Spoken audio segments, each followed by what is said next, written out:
42번째 시간 하나님의 대답이라는 제목으로 본문의 말씀을 살피겠습니다. 미국의 저명한 신학자 중에 존 파이퍼라고 하는 신학자가 있는데요. 그분이 이렇게 말을 했습니다. 하나님의 섭리는 해독할 수 있는 나무가 아니라 신뢰할 수 있는 계획이다. 이렇게 표현을 했어요. 네, 성도들이 하나님의 섭리를 어떻게 바라보며 또 어떻게 붙잡으며 살아가야 하는지에 대해서 말해주고 있는 대목이라고 볼 수가 있습니다. 하나님의 섭리를 신뢰하는 자세를 갖는 것이 성도의 믿음이라고 하는 것이죠. 그것을 해독하려는 자세가 아니라 하나님의 선하신 섭리를 우리는 그저 신뢰할 뿐입니다.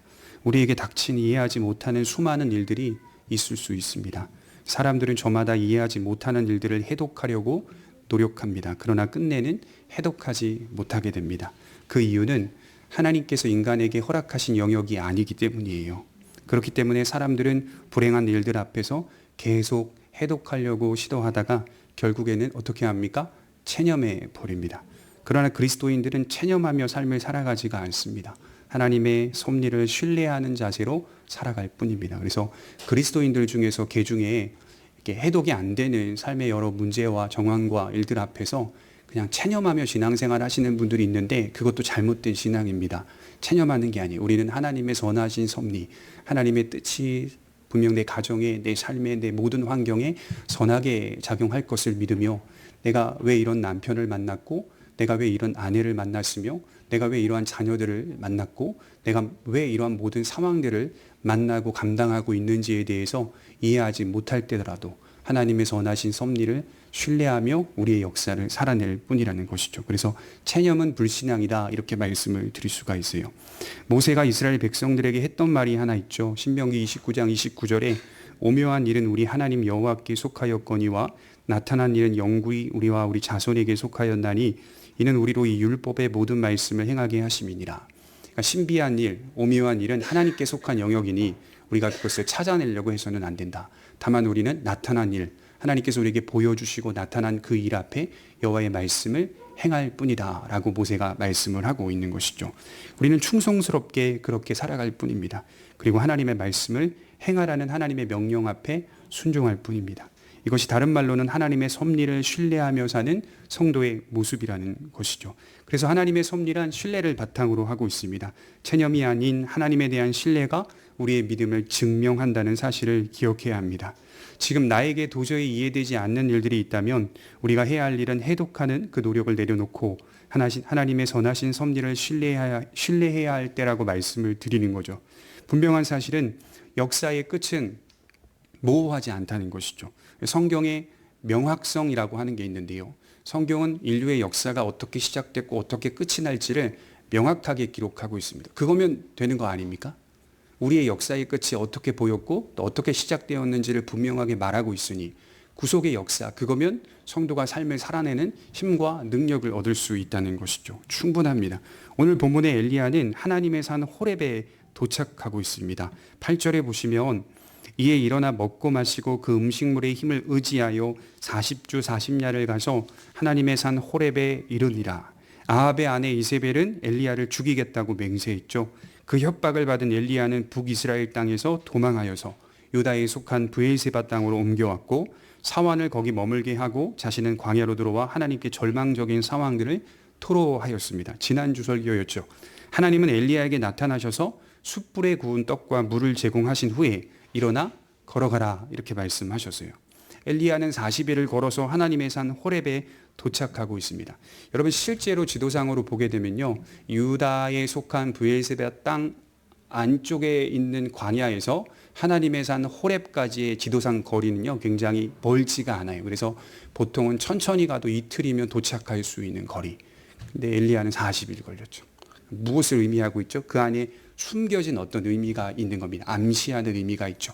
이스라엘 백성들이 광야에서 가나안까지 들어가는 거리가 그렇게 40년 정도 걸릴 수 있는 거리가 아님에도 불구하고 40년 동안 광야를 계속 돌리시는 하나님의 선하신 섭리와 손길들을 생각해 볼 수 있는 대목입니다. 이틀 만에 갈 수 있는 하나님의 산 호렙에 엘리야는 40일 걸려 40일을 금식하여 하나님의 산 호렙에 올라갔다는 것은 하나님이 엘리야를 지금 훈련하고 계시는 거예요. 만지시고 계시는 거예요. 하나님의 사람으로 세워가고 계시다는 것을 볼 수가 있습니다. 특별히 그를 어루만지며 위로하셨다는 사실은 우리에게 굉장히 큰 은혜 같습니다. 신자의 삶은 누구나처럼 좌절하고 낙심할 수가 있어요. 그런데 다시 일어날 수 있는 비결은 세상 사람들처럼 어떤 긍정적인 사고나 생각 때문이 아니라, 또는 내가 책임져야 할, 지켜야 할 자식 때문도 아닙니다. 신자가 일어날 수 있는 비결은 여호와 하나님의 위로하심 때문이다라고 말씀을 드리는 거예요. 우리와 같이 인생을 사셨고 고민하셨으며 슬퍼하셨다는 그 하나님의 성육신은 광야의 길을 살아가는 우리들에게 가장 큰 위로가 되는 것입니다. 나아가 그분이 도착한 곳이 어디이십니까? 갈보리 산이었어요. 십자가에 매달려 죽기까지 우리를 사랑하셨다는 그 사실은 우리로 하여금 다 이해할 수 없지만 말할 수 없이 큰 사랑임은 분명합니다. 그가 달린 십자가에 내가 달려야 했는데도 주님은 대신 달리셔서 내가 달린 것과 같은 은혜의 역사를 보이셨습니다. 그로 하여금 우리에게 영원한 생명이 주어졌고 그 영원한 생명의 보증으로서 성령께서 우리 곁에서 우리와 함께 날마다 우리를 지도하고 계신다는 것이죠. 여러분, 신자에게 가장 큰 은혜가 무엇이냐고 묻는다면 저는 단연 이렇게 말씀을 드릴 수가 있어요. 깨닫는 은혜다. 이 깨닫는 은혜란 성령의 역사 없이는 주어지지 않는다는 사실을 전제하고 있습니다. 내가 무언가를 깨달았어, 이런 일반적인 차원의 깨달음이 아니라 진리를 보고 진리를 따라 살고 하나님을 의지하며 산다는 것에 대한 이 깨달음은 그 전제 조건이 성령이 만지시지 않으시면 믿음이 주어지지 않는다라고 하는 바탕이 깔려 있는 것이죠. 우리를 택하시고 부르신 특별한 사랑과 은혜를 다시 한번 묵상할 수 있게 되는 것입니다. 그러므로 신자는 자신이 하나님으로부터 사랑받고 있는 존재임을 날마다 확인하며 살게 되는 것이죠. 로마서 9장 13절을 한번 찾아보겠습니다. 로마서 9장 13절입니다.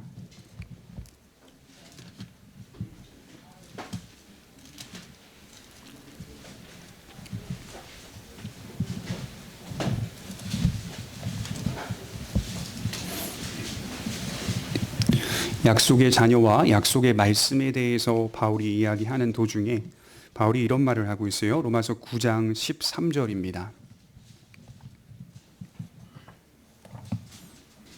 우리 15절까지 한번 읽어보겠습니다. 시작. 기록된 바 내가 야곱은 사랑하고 에서는 미워였다 하심과 같으니라.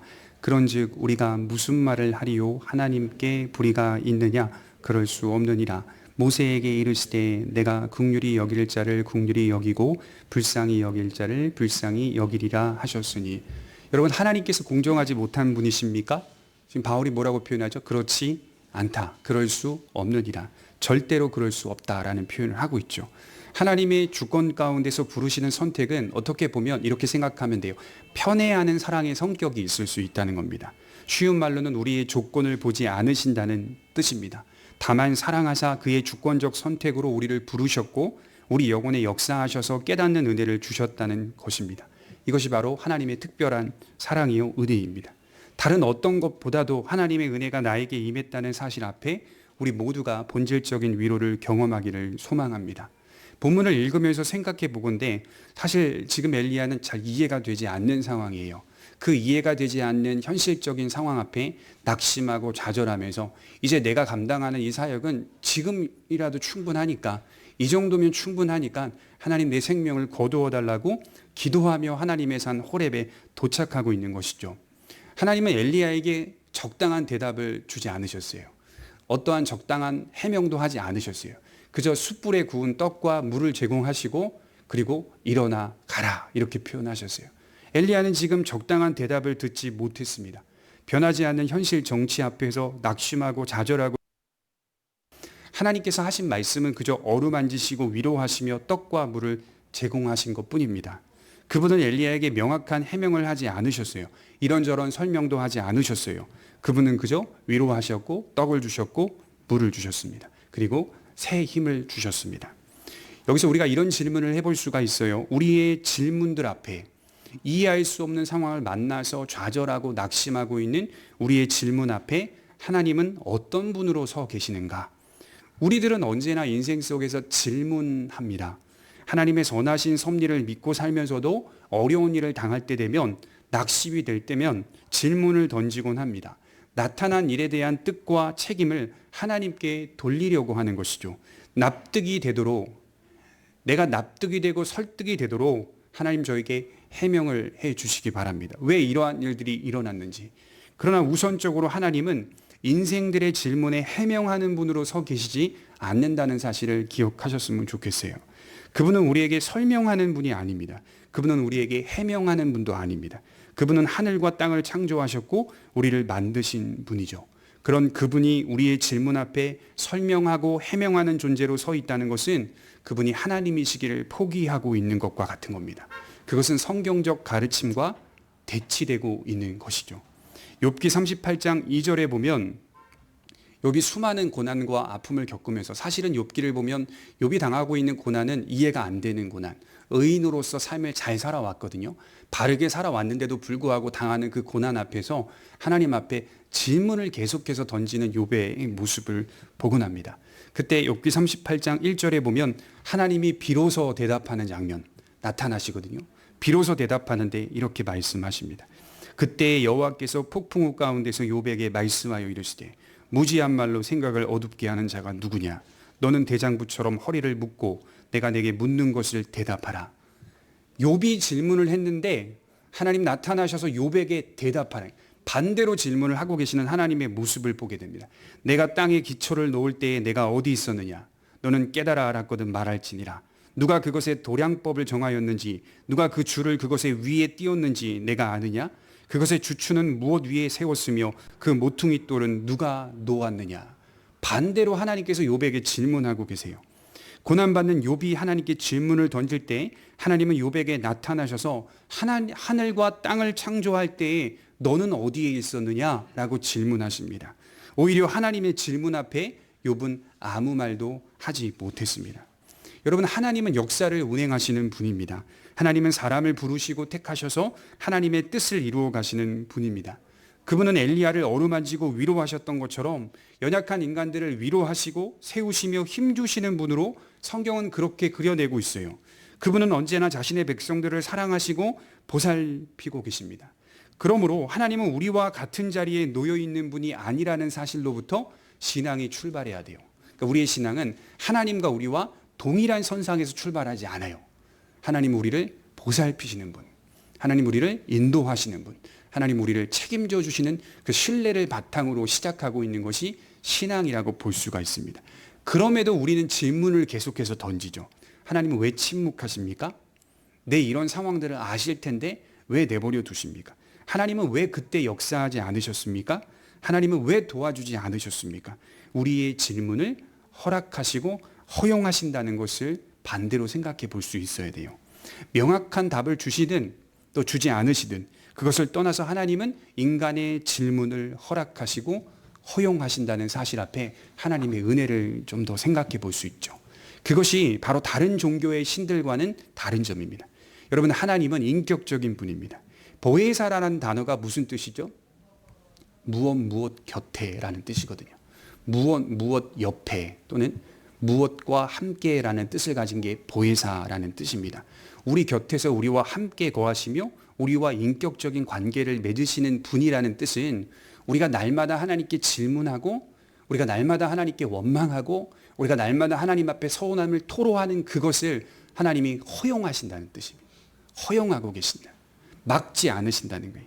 아무런 반응도 없는 우상과 같이 미동도 하지 않는 분이 아니라 살아계신 하나님으로서 우리와 관계를 맺으며 역사를 그렇게 진행해 오셨다는 뜻입니다. 그래서 우리는 언제나 하나님께 질문을 하죠. 질문을 한다는 건 하나님의 대답을 경험했기 때문이에요. 하나님을 경험했기 때문이에요.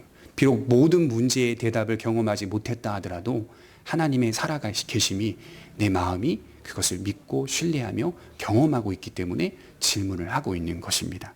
엘리야를 어루만지며 떡과 물을 제공하시고 그에게 새 힘을 주어 걷게 하신 하나님은 엘리야의 질문 앞에서 명확한 답을 주지 않으셨어요. 현실 정치에 대한 정확한 답을 주지 않으셨어요. 그런데 오늘 본문을 자세히 들여다보시면 비로소 하나님의 대답을 듣게 됩니다. 우리 9절을 한번 볼까요? 9절입니다. 엘리야가 그곳 굴에 들어가 거기서 머물더니 여호와의 말씀이 그에게 임하여 이르시되 엘리야야 내가 어찌하여 여기 있느냐? 그가 대답하되 내가 만군의 하나님 여호와께 열심히 유별하오니 이는 이스라엘 자손이 주의 언약을 버리고 주의 제단을 헐며 칼로 주의 선지자들을 죽였음이오며 오직 나만 남았거늘 그들이 내 생명을 찾아 빼앗으려 하나이다. 먼저 하나님께서 엘리야에게 말씀으로 임하시죠. 그리고 그에게 물으세요. 내가 어찌하여 여기 있느냐. 그러자 엘리야는 대답합니다. 내가 여호와에 대하여 열심으로 이 사역을 감당했는데 이스라엘 백성들은 언약을 버렸고 주의 제단을 헐었으며 주님의 선지자들을 죽였고 이제는 나만 홀로 남았습니다. 그마저도 빼앗으려 합니다. 여러분 13절에서 14절을 보시면 동일한 질문과 동일한 대답이 다시 한번 강조되고 있는 것을 보게 됩니다. 이것은 지금 하나님의 관점과 엘리야의 관점이 다르다는 사실을 명확하게 보여주고 있는 대목입니다. 여러분 먼저 하나님의 관점을 보십시오. 하나님은 엘리야가 지금 여기에 있기보다 다른 곳에 있기를 원하고 계시는 걸 보게 됩니다. 사명을 감당하길 원하고 계세요. 내가 어찌하여 여기 있느냐? 이 무릎은 하나님의 사랑과 책망 두 모습을 볼 수 있습니다. 지금 하나님은 엘리야를 책망만 하는 게 아닙니다. 그를 사랑하시면서 던지시는 질문입니다. 그분은 그런 엘리야의 마음을 모르지 않았어요. 그럼에도 그를 어루만지고 일으켜 세우셔서 하나님의 산 호렙으로 인도하셨습니다. 그리고 그에게 책망 섞인 질문을 던지고 계세요. 이것은 그를 온전히 일으켜 세우기 위한 하나님의 방법이었어요. 이처럼 하나님은 아시면서도 물으시는 겁니다. 그리하여 주님의 백성들이 스스로 자신들의 잘못된 생각과 마음들을 보게 하시는 하나님의 의도라고 볼 수가 있겠죠. 이러한 질문들을 반복해서 던지시는 하나님 앞에서 엘리야는 자신의 잘못된 생각과 마음들을 돌아볼 수 있는 것이죠. 일반적으로도요, 심리학에서는 이런 치료 방법이 있다고 해요. 스스로의 관점을 말하게 합니다. 그게 잘못된 관점인데도 불구하고 스스로의 잘못된 관점을 말하게 합니다. 그대로 둡니다. 계속적으로 그 사람이 그것을 말하다 보면 자신의 잘못된 관점이 무엇인지를 스스로 발견하게 되는 상담 기법이 있습니다. 하나님이 계속해서 엘리야에게 물으시는 거예요. 내가 어찌하여 여기 있느냐. 잘못된 관점으로 엘리야는 계속해서 대답하고 있어요. 다 죽었고 바뀌지 않는 현실 앞에서 나만 홀로 남아 있습니다. 이건 하나님이 실패한 것 아닙니까? 계속적으로 하나님 앞에 서운함을 토로하고 있죠. 이처럼 하나님은 책망과 함께 사랑으로 엘리야에게 질문을 던지시는 거예요.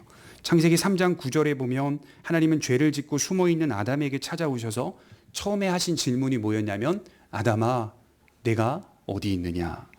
아담이 죄를 짓고 난 이후에 숨어 있었어요. 근데 하나님이 아담에게 임하셔서 아담아 내가 어디 있느냐라고 부르십니다. 여러분 아담이 숨어 있는 곳을 하나님이 몰라서 물으셨겠습니까? 알고 계셨지만 물으셨어요. 그리하여 자신의 잘못된 관점들을 말하게 하십니다. 하나님이 만드신 저 여자 때문에 내가 선악과를 따먹은 거 아닙니까? 잘못된 관점들을 스스로 말하게 합니다. 그리고 하나님이 올바른 길로 인도하시죠. 그 중에 하나님의 사랑을 볼 수 있는 대목이 숨어있는 아담과 하와에게 가죽옷을 지어서 입히시고 에덴 동산에서 축출해 내십니다. 사랑이 담겨 있는 것이죠. 이처럼 하나님은 책망과 함께 사랑을 놓지 않고 계셨습니다. 그리하여 종국적으로 우리들이 하나님의 은혜를 의지하여서 다시 서도록 하시는 하나님의 뜻과 계획이 있다는 것을 말하고 있습니다. 그래서 성도는 하나님의 은혜에 의하여 회복된다는 것이 사실입니다. 우리는 하나님의 사랑을 떠날 수 없다라고 말할 수 있죠. 지금 하나님의 계속된 물음 앞에서 엘리야의 관점을 보게 되죠. 10절과 14절에 반복해서 말하고 있듯이 엘리야는 지금의 상황들이 바람직하지 못하다고 생각합니다. 변하지 않는 현실의 모습을 보면서 하나님께 서운한 감정을 드러내고 있고 이제는 자신의 사역이 끝났다라고 말하는 것입니다. 내가 이처럼 유별하다, 특심으로 열심 있게 사역을 감당했는데 돌아오는 건 변하지 않는 현실과 협박뿐입니다. 이렇게 말하고 있죠. 하나님은 비로소 이렇게 대답하고 계세요. 11절에 보시면 우리 11절과 12절 한번 읽어보겠습니다. 시작. 여호와께서 이르시되 너는 나가서 여호와 앞에서 산에 서라 하시더니 여호와께서 지나가시는데 여호와 앞에 크고 강한 바람이 산을 가르고 바위를 부수나 바람 가운데에 여호와께서 계시지 아니하며 바람 후에 지진이 있으나 지진 가운데에도 여호와께서 계시지 아니하며 또 지진 후에 불이 있으나 불 가운데에도 여호와께서 계시지 아니하더니 불 후에 세미한 소리가 있는지라. 엘리야를 여호와 앞에 서게 하시는 하나님, 그리고 하나님께서 지나가십니다. 지나가시면서 여호와의 뜻을 보이십니다. 네 가지의 모습이 등장하죠. 강한 바람이 산을 가르고 바위를 부숩니다. 바람 후에 지진이 있습니다. 지진 후에 불이 있습니다. 불이 있은 후에 하나님의 세미한 음성 소리가 있습니다. 하나님의 능력과 영광을 밝히 보여주세요. 사실 엘리야가 지나왔듯이 이런 영광들을 엘리야가 경험하지 못했을까요? 아닙니다. 엘리야는 이런 영광들을 경험했어요. 엄청난 자연 현상을 통하여 우주 만물을 통치하시는 분이 하나님이심을 먼저 경험하고 이 자리에 온 겁니다. 기근이 있었죠. 갈멜산에서는 불이 임했죠. 많은 비가 단번에 쏟아졌습니다. 이 또한 하나님의 능력과 영광이었다라고 표현이죠. 여러분, 어떻게 보면 엘리야는 지금 이런 하나님의 능력이 필요하지 않았을까요? 지금 엘리야에게 필요한 건 뭘까요? 바위를 부수는 강한 바람 아닐까요? 진동하는 지진 아닐까요? 불이 임하여 저 악인들을 다 살라버리는 그런 하나님의 표적과 이적이 아닐까요? 불이 임해야 하고 강한 바람이 바위를 부술 만큼 눈에 보이는 어떤 힘이 필요한 상황이 지금 엘리야의 상황입니다. 지진을 통하여 하나님의 심판이 나타나 저들이 철저히 깨달아야 하는 그런 마음을 갖고, 그런 바람을 갖고 하나님 앞에 서 있다는 말입니다. 엘리야가 바라고 원하는 것을 보여주고 계시는 거예요. 주의 선지자들이 칼로 죽임을 당했고 생명의 위협을 받고 있는 이 상황에서 그가 원하고 바랬던 것은 하나님의 침묵이 아니라 산을 가르고 바위를 부수는 강한 바람, 불, 지진과 같은 하나님의 능력이 아니었을까요? 그러나 여러분, 흥미로운 것을 발견하시기 바랍니다. 11절, 12절 중간에 보면 3번이나 그러나 여호와께서 거기 계시지 아니하더라 이렇게 말씀을 하고 있어요. 그런 어떤 표적과 능력 앞에 여호와의 영광과 여호와 그분은 거기 계시지 아니하더라 3번이나 강조하고 있죠. 그런 표적과 능력의 현상 속에서 여호와는 계시지 않았습니다. 그리고 나서 엘리야는 여호와를 비로소 만나죠. 이런 것들이 지나간 후에 여호와를 만나고 있어요. 아주 시끄럽게 요동치는 현상 후에 세미한 음성으로 엘리야를 만나신 것입니다. 히브리어 원문에 보면요, 이 세미한 소리가 어떻게 번역되냐면 조용하고 여린 소리, 가녀린 소리래요. 이게 다소곤하게, 소곤소곤하게 하나님은 엘리야를 만나고 계시는 겁니다. 엘리야의 질문에 대답하고 계시는 거예요. 이제는 이런 방식으로 역사를 이끌고 가지 않겠다. 하나님이 역사를 이끌어 가시는 주된 방식이 강한 바람이나 불이나 지진이 아니라 하나님의 세미한 음성의 방식으로 역사를 이끌고 가시겠다라고 선언하시는 겁니다. 다시 말해서 역사의 원동력은 하나님의 표적이 아닙니다. 역사의 원동력은 하나님의 세미한 음성을 듣는 자들에게 있다는 사실입니다. 불이나 기근이나 지진이 아니라 하나님의 말씀을 듣고 따르는 자들, 그 말씀을 통하여 하나님을 만나는 자들에게 역사의 원동력이 있으며 이제 하나님은 그런 역사의 주된 방식으로 하나님의 백성들을 끌고 가시겠다라고 선언하시는 겁니다. 동문서답 같지만 사실은 역사를 이끌고 가시는 하나님의 경영 방식을 보게 되죠. 그분은 세미한 음성을 듣고 깨닫는 자들을 부르시고 택하셔서 바알을 숭배하는 자들과 동시대에 놓이게 하십니다. 그리고 그 가운데서 대조적으로 사는 사람들을 보게 되죠. 세상의 시끄러운 소리를 듣고 따르는 자들과 잔잔하고 여린 소리 같지만 그 소리를 분명히 듣고 붙잡으며 사랑하는 자들을 비교하면서 역사를 끌고 가십니다. 아무리 기근, 불, 큰 비를 나타내 보이셨어도 그것은 임시적인 거예요. 그리고 그것은 일시적인 거예요. 하나님이 역사를 끌고 가시는 주된 방식이 아닙니다. 경건한 백성들의 믿음과 인내가 하나님이 역사를 끌고 가시는 주된 방식입니다. 하나님의 말씀을 듣고 그 말씀을 따라 순종하는 자들이 이 시대에 하나님의 뜻을 이룬다는 것을 말씀하고 있는 것이죠. 여러분, 우리는 사실 뭘 원합니까? 세미한 소리를 원하십니까? 아니면 바위를 부술 만큼 강한 바람을 원합니까? 우린 다 사실은 강한 바람, 강한 불, 지진과 같은 것들을 사모하고 원합니다. 그러나 구약시대에서도 그런 표적들이 앞서지 않고 믿음과 인내, 주의 말씀이 역사를 이루고 있다는 사실을 아브라함 시기서부터 확인할 수 있는 것이죠. 아브라함도 여전히 불안했습니다. 그가 불안할 때마다 이상한 행동을 했죠. 아내를 누이라고 하였습니다. 2번이나 자기의 생명을 위해 아내를 팔았습니다. 아브라함의 아들 이삭은 어떨까요? 그 아비의 그 아들이라고 그 유전자를 꼭 닮아서 동일하게 자신의 아내 리브가를 누이라고 말하며 자신의 생명을 보존하려고 했던 참으로 어리석은 남편이었습니다. 그러나 그들이 믿음이 없었을까요? 질문해 본다면 그들은 성숙한 믿음으로 세워져 갔습니다. 믿음을 잃지 않았고 하나님의 말씀을 듣고 깨달으며 그 세미한 소리를 따라 삶을 살아냈습니다. 이것이 바로 하나님께서 역사를 이루어가는 주된 방식입니다. 어떤 눈에 보이는 대단한 능력 한번 나타났으면 좋겠다 생각하실 수 있겠지만 포기하시기 바랍니다. 내가 내 눈에 하나님의 나타남이 한번 보이면 내가 믿을 수 있겠다. 그런 사람들에게는 안 나타나요. 죄송하지만. 결코 안 나타나요. 표적도 안 나타나요. 이적도 안 나타나요. 하나님은 그렇게 나타나시는 분이 아니라 하나님은 기록된 말씀을 통하여 만나기를 원하시는 거예요. 그 말씀을 통하여 내 영혼을 확인하고 내 마음을 확인하기를 원하는 거예요. 제가 어거스틴을 굉장히 좋아하는데 어거스틴이 쓴 고백록 또는 어거스틴이 쓴 여러 책들을 보게 되면 제일 많이 강조하고 있는 단어가 마음입니다. 마음. 근데 사실은 어거스틴은 그 누구보다도 지성적으로 풍부한 사람이었거든요. 지적으로 충만한 사람이었거든요. 그래서 그의 책의 대부분의 사상들이 지적으로 가득 차 있습니다. 그런데 다른 철학자들과 좀 다르게 어거스틴은 지적 풍성함이 반드시 마음에 이르도록 가르쳐 주었습니다. 우리의 영혼에 이르도록. 그 마음은 하나님, 절대자를 만나지 않고서는 죄인된 인간의 마음이 결코 안식할 수 없다는 사실을 깨닫게 해준 신학자입니다. 그러니 지성보다 마음을 더 많이 강조한 신학자라고 말할 수가 있습니다. 그렇습니다. 하나님께서 인생들에게 찾아오셔서 역사하셔서 우리를 끌고 가시는 방식은 말씀을 통하여 마음을 만지시고 그 마음이 중심을 잡고 인내하며 믿음으로 살아가는 그것을 통하여 역사의 방식들을 하나님께서 끌고 가신다라고 볼 수 있는 것이죠. 믿음을 잃지 않는 것, 인내하며 소망하며 사는 것, 이것이 하나님께서 역사를 이루어가는 주된 방식입니다. 그러므로 우리가 붙잡아야 할 내용은 불이나 바람이나 지진이 아니라 하나님의 세미한 말씀을 따라 사는 길이라는 것이죠.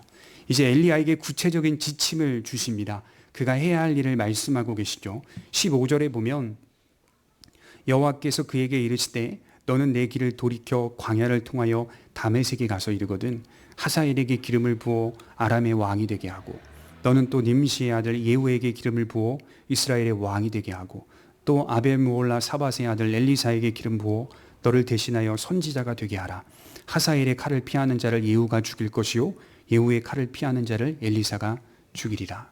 이제 너는 길을 돌이켜 하나님의 산 호렙에 내려가서 왔던 그 길을 돌이켜서 다메섹에 가서 하사엘에게 기름을 부어 아람의 왕이 되게 하고 님시의 아들 예후에게 기름 부어 이스라엘의 왕이 되게 하고 사밧의 아들 엘리사에게 기름 부어 너를 대신하여 선지자가 되게 하라. 기름 부어, 기름 부어, 기름 부어. 기름 붓는 대상이 누구입니까? 여기 보면 하사엘은요, 사실은 하사엘은 이방 왕입니다. 아람의 왕입니다. 그리고 예후는 북방 이스라엘의 왕이 되는 사람입니다. 그리고 선지자 엘리야를 계승할 엘리사에게 또 기름을 붓고 있죠.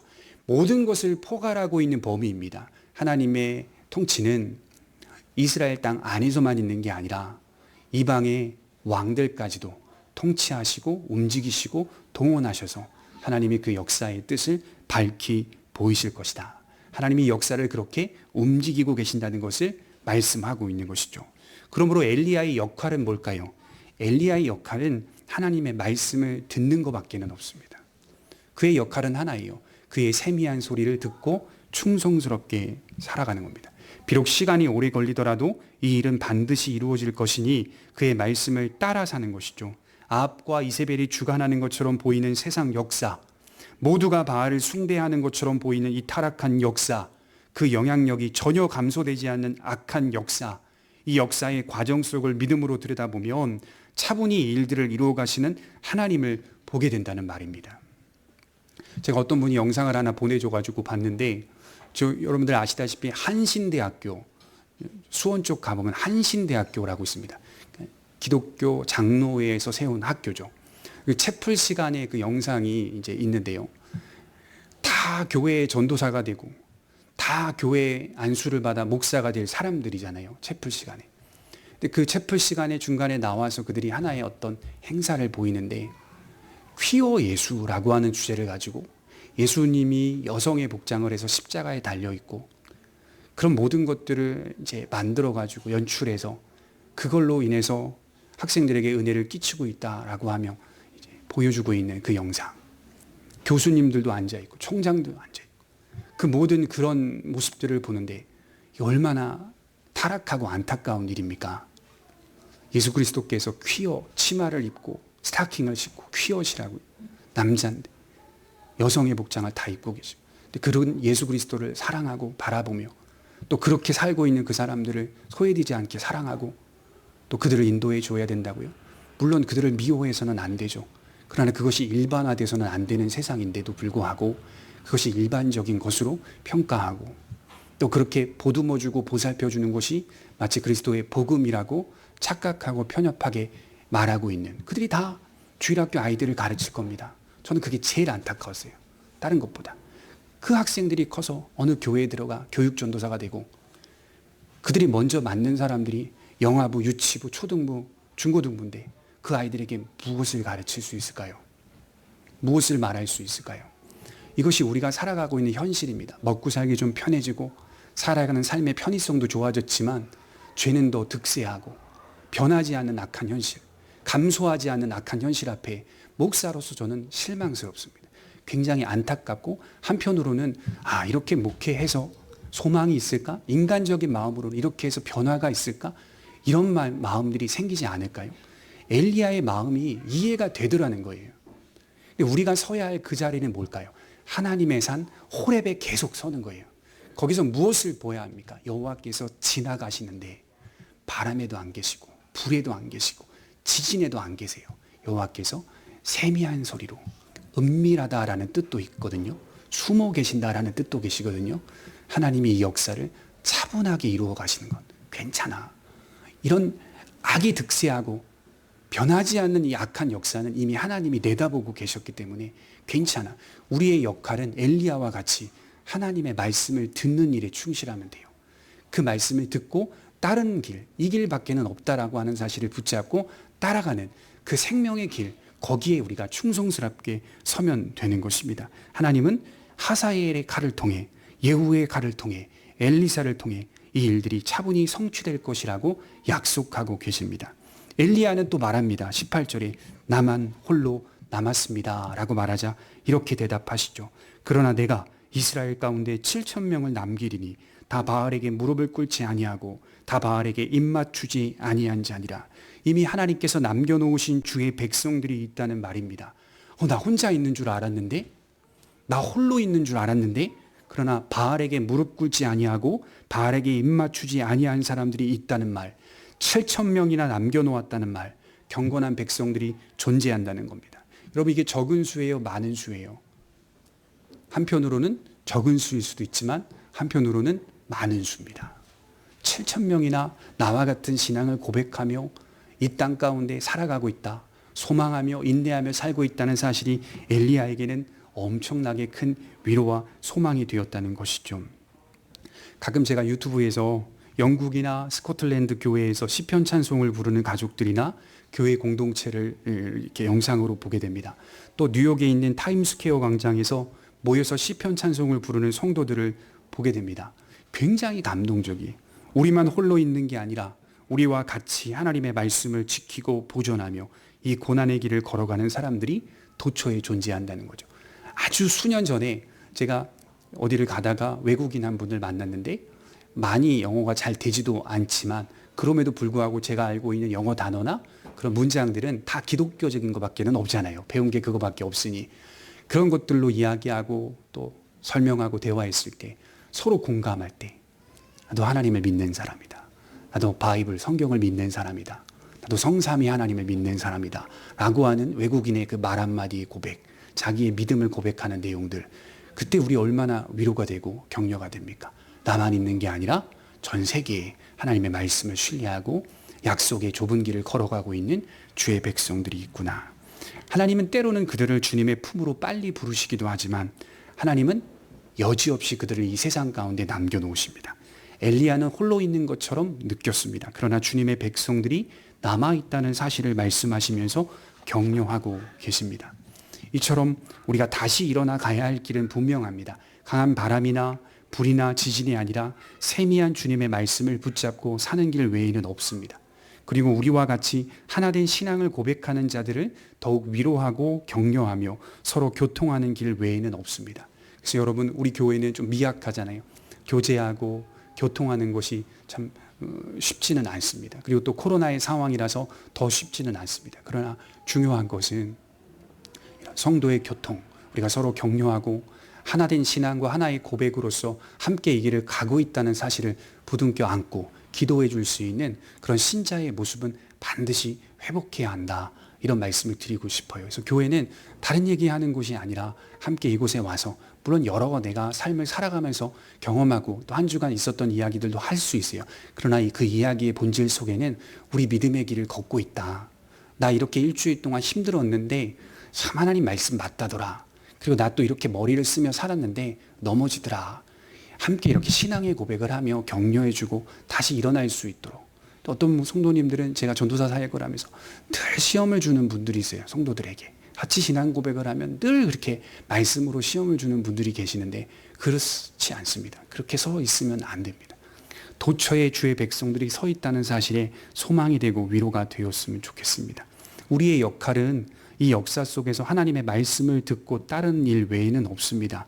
우리가 만일 엘리야와 같이 다른 것을 필요로 한다면, 불이 필요하고 바람이 필요하고 지진이 필요하다고 한다면 하나님은 거기 계시지 않을 것입니다. 하나님은 그분의 말씀 속에 계시고 그 말씀으로 우리와 만나기를 원하십니다. 그런 은혜를 경험하며 하나님의 뜻을 이루어가는 성도들이 되셔야 합니다. 여러분들 곁에서 세미한 말씀으로 역사하시는 그 하나님만이 참된 하나님이십니다. 믿는 자들을 이끄시는 그 하나님만이 참된 하나님이십니다. 그것이 하나님이 우리를 이끌어 가시는 역사의 주된 방식입니다. 그래서 날마다 세미한 주님의 말씀을 듣고, 그것이 가녀리고 여리고 잔잔한 소리 같지만 그것이 내 마음을 채우는 그런 역사를 경험하는 성도들 되시길 바랍니다. 기도하겠습니다.